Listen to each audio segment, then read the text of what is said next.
and chair of the Department of Africana Studies at California State University, Long Beach.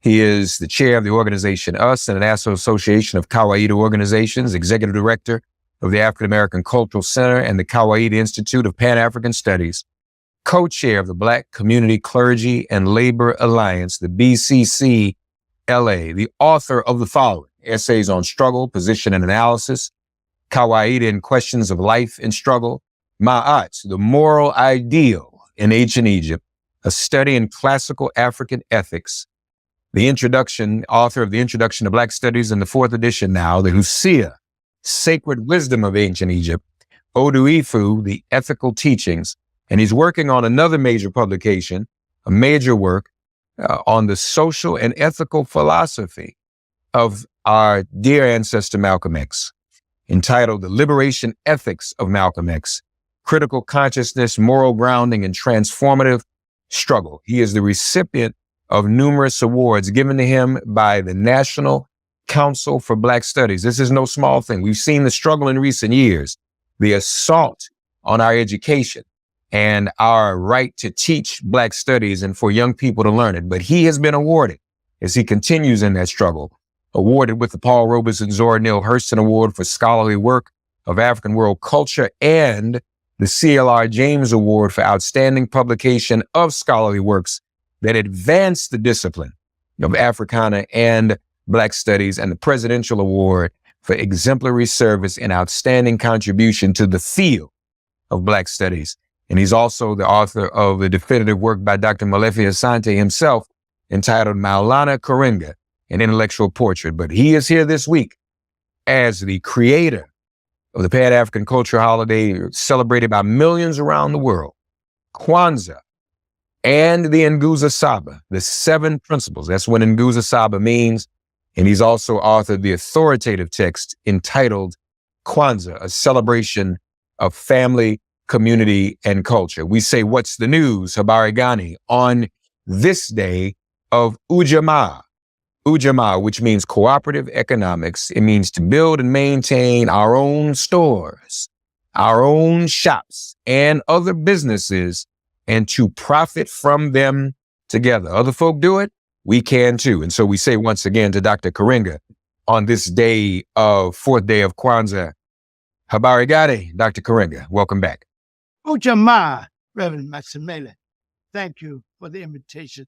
I'm always honored to come and share with you and your audience these beautiful principles that have been embraced by millions of Africans all over the world, throughout the world African community.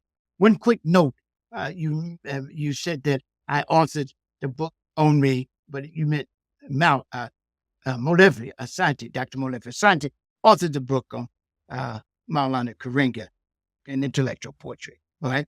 So the 4th principle, UJAMAA, cooperative economic, my book says, and I say all the time, is to build and maintain our own stores, shops, and other businesses, and to profit from them together. This is the compelling call to practice the principle of shared work and shared wealth in the world. Think about that, shared work and shared wealth in the world.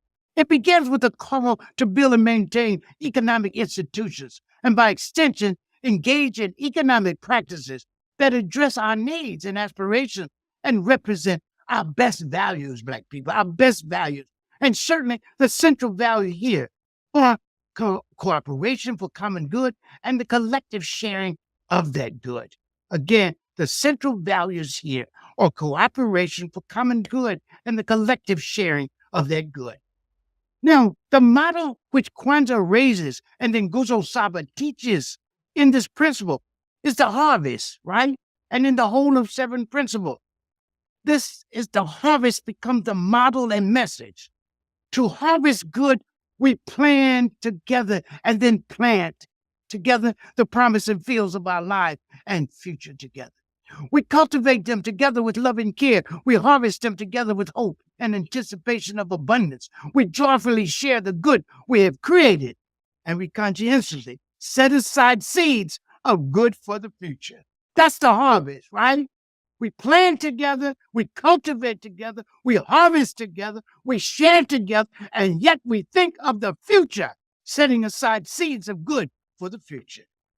The ancient text said, I did good for my city. I did good for my family and my community because I knew those good deeds would be a storehouse from which young people would later benefit and they could draw from. Moreover, the principle of UJAMAA speaks to a sense of kinship, right? You know, and Mwalimu Nyerere said, I could have used no socialistic, but I wanted to use an African concept for African socialism, right? For cooperative economics. So he took the word family and made UJAMAA out of it, familyhood, doing economics as if we were a family. The principle of UJAMAA speaks to a sense of kinship. We must feel for each other and the world. So the root word is UJAMAA, it's Jamaa, which means family.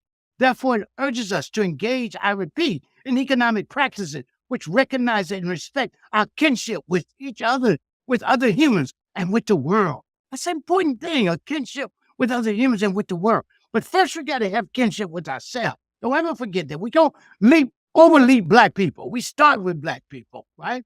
And then we don't be narrow-minded. We don't pretend we're living in some isolated place. We live in the midst of the world. Thus, it urges us, this principle urges us to engage, I repeat, in practices which recognizes and respect our kinship with other humans in the world. It thus opposes activity which exploit and oppress others and damages the earth. Furthermore, as a cooperative pursuit of common good, UJAMAA is profoundly concerned with an egalitarian distribution of wealth and good in the world, and with care for the poor and the vulnerable. The sacred texts of ancient Egypt, the Hosea, teaches us that, quote, we are given wealth so that we can do good with it, end quote. And the Odu Ifa, the sacred text of the Yoruba land, teaches us that, quote, anyone who cultivates the disposition for doing good, especially for the needy, this person in particular will never lack happiness. Thus, ethical understanding of our historical moral texts and the awesome insights of our honored ancestors urge us beyond the crass consumerism of the marketplace, the isolated individualism, and the market-driven madness of acquisitiveness, vulgar individualism, and posing as a substitute for actual and longed-for freedom. Sometimes people say, I feel bad, I'm going to go buy me something. That's a fake relief, right? We're not free because we can buy. We're free to buy because that's the way the market-driven society is set up, right? But guess what? It brings problems. It doesn't solve them. It brings problems. We have to build a context of shared work and shared wealth. So instead, we are informed by the ethical teachings of the ancestors that we're to find meaning in our lives by searching after ma'at, seeking to do good in the world, speaking truth, doing justice, opposing injustice, caring for the vulnerable, and being responsible to and responsible for each other and the world.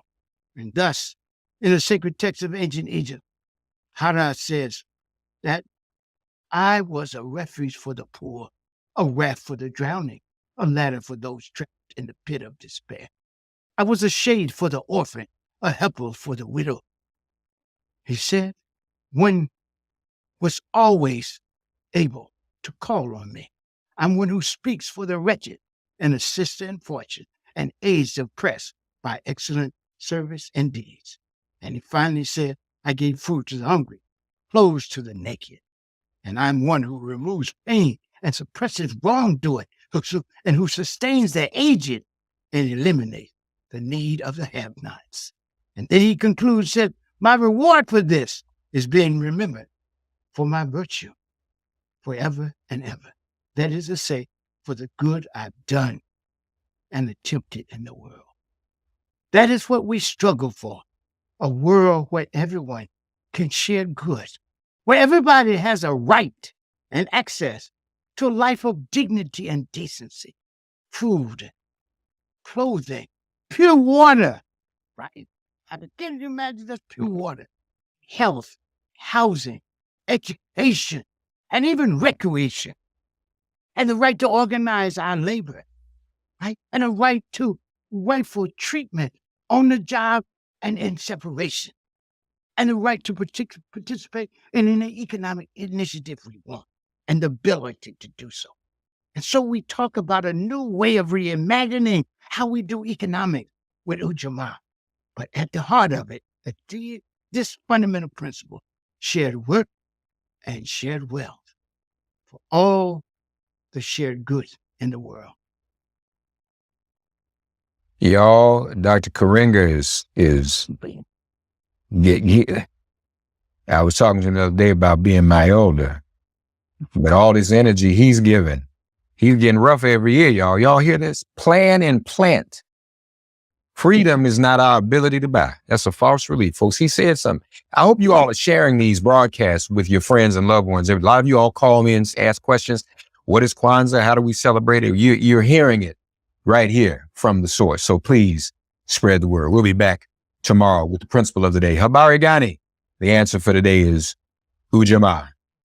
Once again, Asante, Dr. Karenga. Asante to you. Much kind.